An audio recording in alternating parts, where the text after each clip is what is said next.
my beautiful and makeup loving friends. If this is your first time to my channel, thank you so much for joining me today. My name is Emily and today I am bringing you a group collab video on all of the high-end makeup products in my collection that are the very first ones I ever bought. So let's go ahead and jump on into how I feel about them now.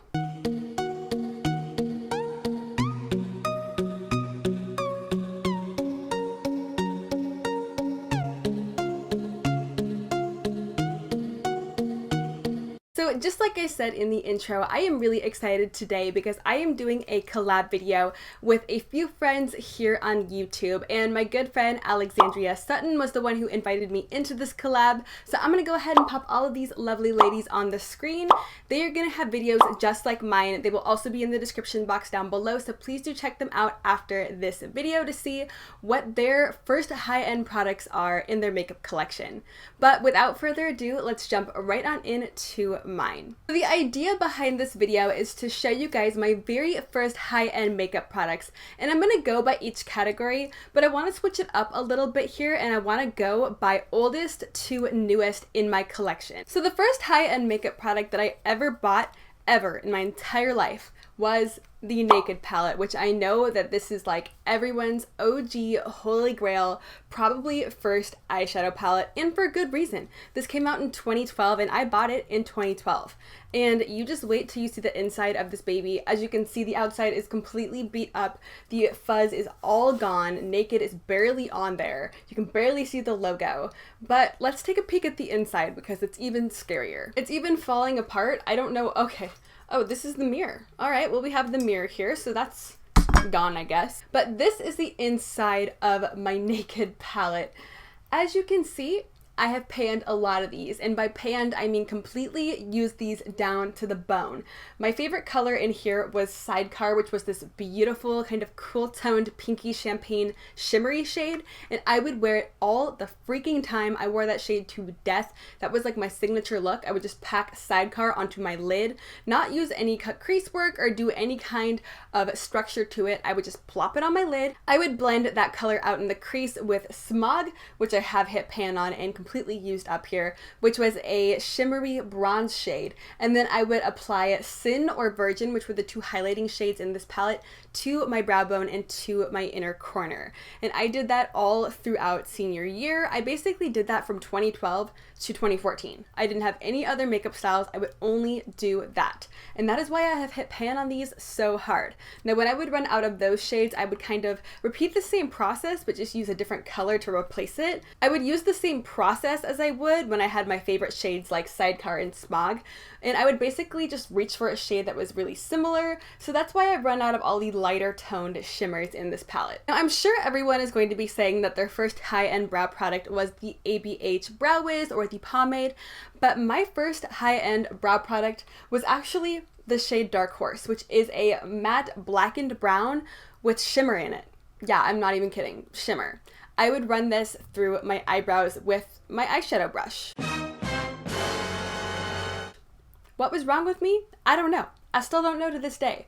But yeah, that's why I hit pan on that. I would always run it through my brows, and my friend told me it looked good, so I took her word for it. She said she couldn't see the shimmer in my brows even though I was self-conscious at first, and I basically did it every single day until 2016 when I finally discovered eyebrow pomade. I know, 2016. Like, most of us all had our eyebrow game down by like 2015, but me, nope. I was dipping into this guy and using Dark Horse for my brows. Now, before I was ever into eyeshadow or any other sort of makeup, I was always a lip junkie. I remember being like 4 years old and using the lip smackers, and I always had to have chapstick with me. I had like a giant collection of chapstick that I kept in this little makeup bag.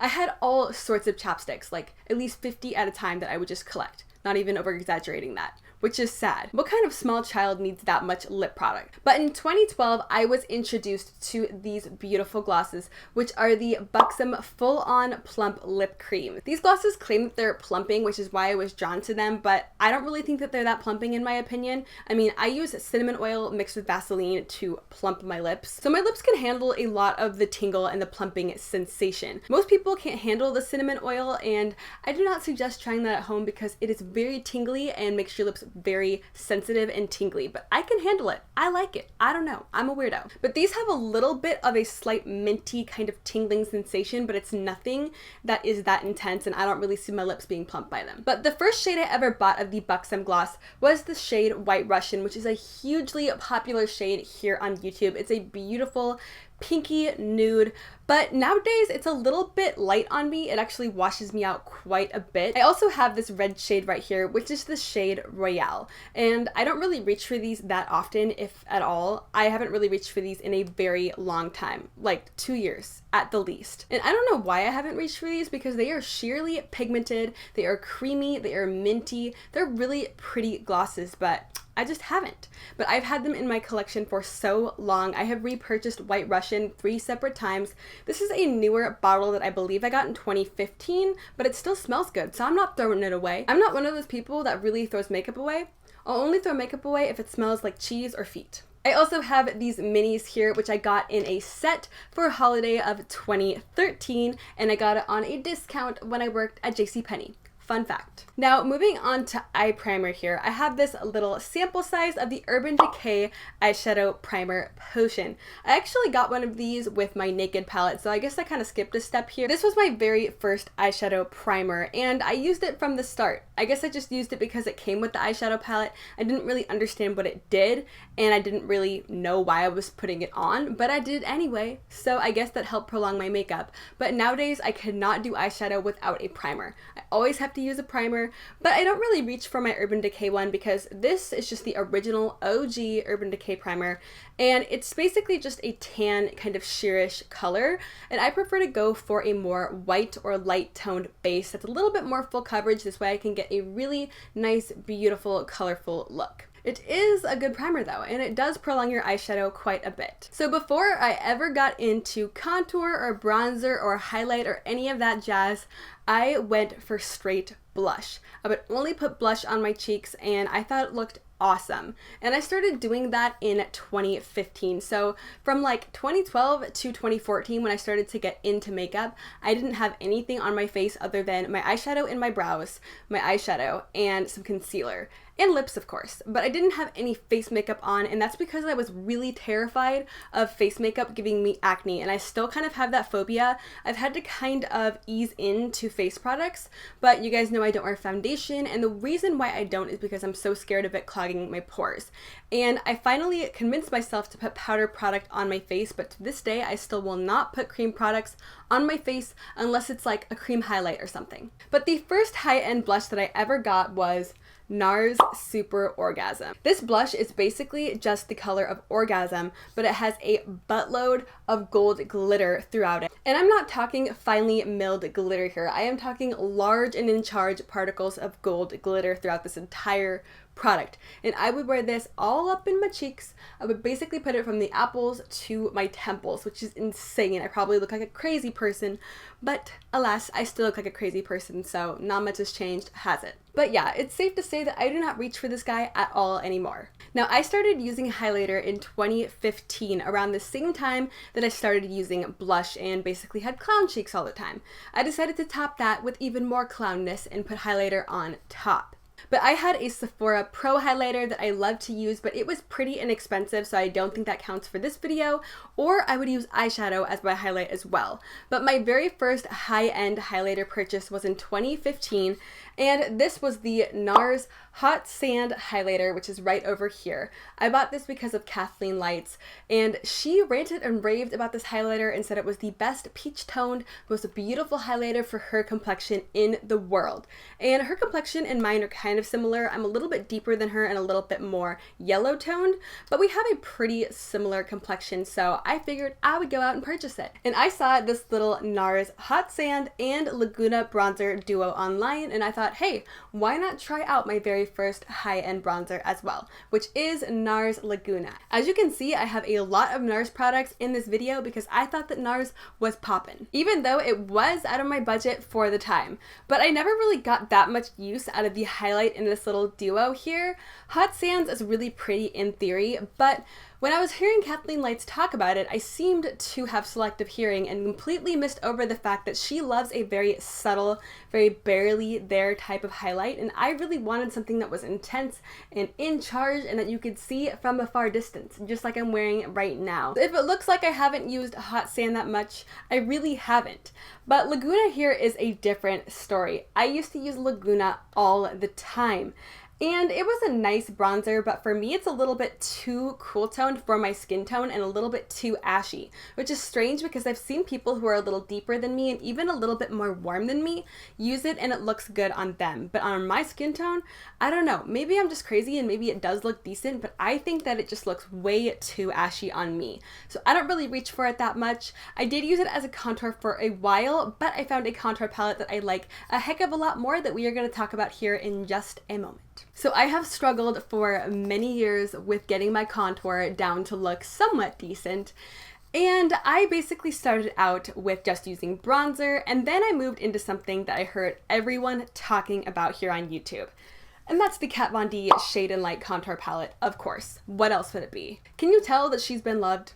I have used this guy like freaking crazy. I have hit pan on 4 out of these 6 shades. One of them is completely gone and I replaced it with a little eyeshadow here that I can use as a contour as well. But I am wearing this contour palette today. I wear it all the time. It's my favorite contour palette in the whole world. It's actually the only contour palette I've ever bought, but it's my favorite contour in the whole world. I use this guy almost every single day, and when I'm not using this guy, I typically use the Kevyn Aucoin Medium Sculpting Powder, but I always use the banana powder in this palette to set my nose contour and to make the lines stand out a little bit more because it just brightens everything up a little bit. Now let's move on to lashes because I have a very long history with them. Now I have been wearing fake eyelashes since 2008, which is a very long time. And back in 2008, people used to make fun of me for it at school because it wasn't as widely accepted to put little eyelash wigs on your eyes as it is now. But I used to wear the Ardell either 501 or 503 lashes. I cannot remember for the life of me, but I used to buy those from the drugstore and I would always wear those. And I have always had little teeny tiny stubby short fat lashes, and I have always wanted beautiful long lashes. So as soon as I learned about fake lashes, I ran down to the Walgreens and you bet I picked up like 5 pairs of those Ardell lashes. And I wore the same style of lashes from 2008 to 2016, which I know is freaking insane, but I am a woman of habit.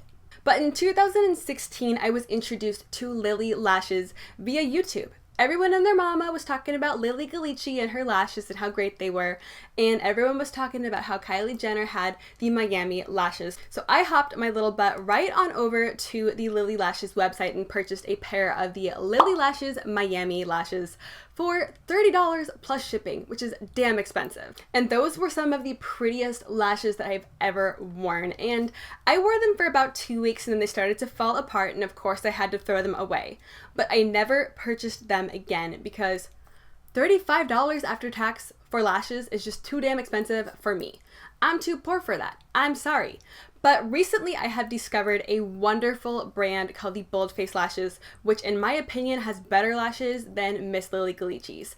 Now they might not be the same quality, but I find that they last just as long as the pair that I had, if not longer, and they are only $8.75. I've been purchasing from the brand for about 6 months and I have been so freaking pleased, it's not even funny. Now moving on to liquid liner here. The very first liquid liner that I bought that was high end, and I don't even know if this counts as high end, but it was the Balm's Schwing, and that's the liner that I still use to this day. Before that, I always used drugstore liquid liner. I would always use the NYX one. I had a few free samples of the Kat Von D Trooper liner, but I never went out and purchased it myself. But in 2016, I was introduced to the Balm's Schwing liner when I was at a Cosmoprof store, which is a beauty supply store, with one of my friends who is a beautician, and they had it there. And it was $17, and I thought that was damn expensive, but I was intrigued by the packaging and I was intrigued by the balm. So I went ahead and picked it up, and I have never looked back ever since. That is the only liquid liner that I will use. I am a brat and a snob when it comes to liquid liner, and that's the one that I love, and that's the one that I buy. And finally here, concealer has always been something that I have used as well, but typically I always went for drugstore concealers. And when I'm talking drugstore concealers, I don't mean the Maybelline Fit Me or the Maybelline Instant Age Rewinds or any of the holy grail drugstore items. I'm talking about these super old school concealers that look like lipsticks that come in a lipstick tube. I used to pack that stuff on underneath my eyes. It would get super cakey and creasy and gross by the end of the day, and people would call me out on it, but I just didn't know any better. And I kept doing that until 2016, which is real embarrassing. I'm relatively new to the makeup game here, okay? Don't judge me. But in 2016, I jumped right on the Tarte Shape Tape bandwagon. This was the very first high-end concealer I ever bought. I would always go for the little lipstick tube concealer. And right before I discovered Shape Tape, I actually started purchasing the Wet n Wild concealer, which wasn't very good in my opinion either. Sorry, Wet n Wild. I do love you though. But I first tried the Tarte Shape Tape in 2016 in the summer. So it was literally during the first launch of this guy. I picked this up during the very first launch and I never looked back. I still use it to this day. This is one of the only concealers that I will use, if not the only concealer, and I love it. The brand I'm not so fond of, but the concealer, well, this is a damn good concealer. But those are all of my very first high-end product purchases. Like I said, I wanted to go in chronological order because I wanted to show you guys my makeup history. So I hope that you enjoyed it and I hope that you found it funny. Please do let me know down in the comments below what your list of products are because I am so curious. A lot of people have some of the same ones that were on my list because they were just cult classics and cult favorites at the time. So let me know down in the comments because I would love to read it. And please do check out the lovely ladies that are also in this collab. Like I said, I will have them linked down below in the description bar. But I do hope that you consider subscribing if you have not already. I am doing all sorts of makeup goodness here on this channel, so if you are not already subscribed and you would like to be, I would love to see you hit that subscribe button down below. If you enjoyed this video, please do give me a big ol' thumbs up and turn that notification bell on if you enjoy my videos as well. But I hope that you are having an absolutely amazing, wonderful, and beautiful day wherever you are. And thank you so much for watching. I hope to see you next time. Bye!